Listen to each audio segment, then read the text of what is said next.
వటువులాగా ఉండేటువంటి బాలుడు, 7-8 సంవత్సరాల వయసులో ఉండేటువంటి ఒడుగైనటువంటి బ్రాహ్మణుడు, బ్రహ్మచారి విష్ణుమూర్తి ఆ అవతారంలో వచ్చాడు. బలిచక్రవర్తిని పాతాళానికి అణగదొక్కడం కోసం వచ్చినటువంటి వాడు, ఉద్భవించినటువంటి వాడు వామనమూర్తి. అయితే ఈ చైత్ర శుద్ధ ద్వాదశి రోజు వామనమూర్తికి పూజ చేయాలి, వామన చరిత్ర చదువుకోవాలి. అయితే వామనుడు ఎందుకు అవతరించాడు, ఆ తర్వాత వామన చరిత్ర చదువుకోవడం వల్ల వచ్చేటువంటి ఫలితాలు ఏమిటి అనేటువంటి విషయం కూడా ఆధునికులు తెలుసుకోవాలి. చాలా అద్భుతంగా ఉంటుంది. బలిచక్రవర్తి రాక్షసరాజు. దాన ధర్మాలకి ఆయనకి అసలు చేయికి ఎముకే లేదు అంటారు. ఏది అడిగితే అది ఇచ్చేటువంటి వాడు, అనేక పుణ్యకార్యాన్ని చేసినటువంటి వాడు. అయినప్పటికీ కూడా రాక్షసరాజు అయినటువంటి వాడు కొన్ని కారణాల వలన దేవతలందరినీ కూడా ఆయన బందీలుగా చేసి పాతాళ లోకంలో కారాగృహంలో పెట్టాట. అందుకని వాళ్ళందరినీ విడుదల చేయడం కోసం చెప్పేసి ఈ బలి చక్రవర్తిని పాతాళానికి అణగతొక్కడం కోసం చెప్పేసి విష్ణుమూర్తి వామనావతారంలో వచ్చాడు. వచ్చిన తర్వాత ఆ రోజు ఆయన బలిచక్రవర్తి దగ్గరికి వెళ్ళి భిక్ష అడిగేట.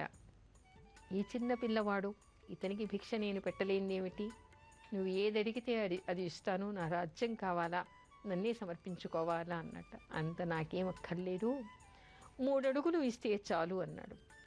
3 అడుగులు అంటే ఇదెంత మాత్రము, ఒక మహారాజు, ఒక చక్రవర్తి, దానకన్నులు లాంటి వాడికి ఒక 3 అడుగుల స్థలం ఇవ్వటం పెద్ద సమస్య కాదు. కాబట్టి అలాగే నీటిని ధారపోయట. అయితే అసుర గురువు అయినటువంటి శుక్రాచార్యుడు ఉన్నాడు అక్కడే. రాక్షసుడు కదా, రాక్షసరాజు కదా బలి చక్రవర్తి. ఆ రాక్షసరాజుకు గురువు ఎవరు? శుక్రాచార్యుల వారు. శుక్రాచార్యుల వారు అక్కడ ఉండి సైగ చూసేట. ఆ వచ్చిన వాడు ఎవరో కాదు, సాక్షాత్తు విష్ణుమూర్తి.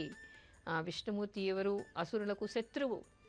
ఆయనకి నువ్వు ధారపోస్తావా, ఆయన నిన్ను అణగతొక్కుతాడు, నిన్ను సంహరిస్తాడు, వద్దు అని సైగ చేసి వద్దని కూడా చెప్పాట.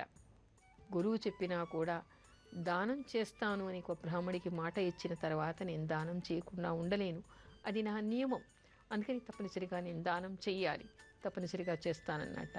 తన మాట వినటం లేదు అని శుక్రాచార్యుడు ఒక పురుగు రూపంలో ఈ ధారపోసే కమండలం దారిలో ఆయన అడ్డుపడ్డాట. విష్ణుమూర్తికి అన్నీ తెలుసు కదా. ఆయన ఒక దర్భపులను తీసుకొని ఆ నీళ్లు, ధారపోసేటువంటి నీళ్లు రావటం లేదండి, ఆ కమండలానికి ఉండేటువంటి రంధ్రాల్లో పొడిచెట్ట. అప్పుడేమైంది, శుక్రాచార్యులు గారి కంటిలో అది దిగి ఆయనకి ఒక కన్ను పోయింది. అందుకని సాధారణంగా వాడుకలో అంటూ ఉంటారు, ఒక కన్ను ఏముందంటే శుక్రాచార్యుడు అని.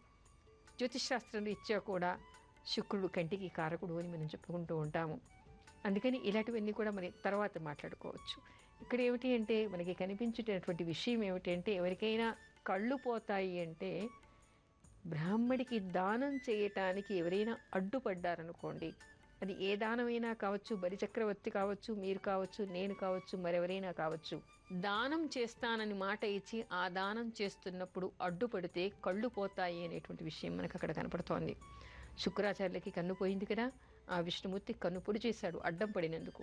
అందుకని మీరు దేనితో అడ్డుపడతారో ఆ అవయవం పోయేటువంటి అవకాశం ఉంటుంది. శాపానికి, విష్ణు ఆగ్రహానికి గురి అయ్యేటువంటి అవకాశం ఉంటుంది. కాబట్టి ఎవరైనా దానం చేస్తుంటే, సద్బుద్ధితో దానం చేస్తుంటే అడ్డుపడకూడదు.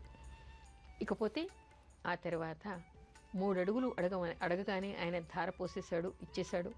ఇంకేముంది, భూమి మొత్తానికి ఒక పాదాన్ని పెట్టాడు, ఆకాశం మొత్తానికి ఒక పాదాన్ని పెట్టాడు. 3వ పాదం ఎక్కడ పెట్టారన్నట్ట. వటుడు ఇంతై అంతై అంతై అంతెత్తు ఎదిగి ఆయన త్రివిక్రముడు అయ్యాడు. అయిన తర్వాత బలిచక్రవర్తి ఆశ్చర్యపోయాట. మాట తీయకూడదు కదా, ఇంకా నా తల మీద పెట్టమన్నట్ట. ఆ విష్ణుమూర్తి ఆ బలిచక్రవర్తి పాదాల మీద పెడితే ఆయన పాతాళ లోకానికి వెళ్ళాట. అంటే ఇక్కడ చెప్పొచ్చేటువంటి విషయం, రాక్షస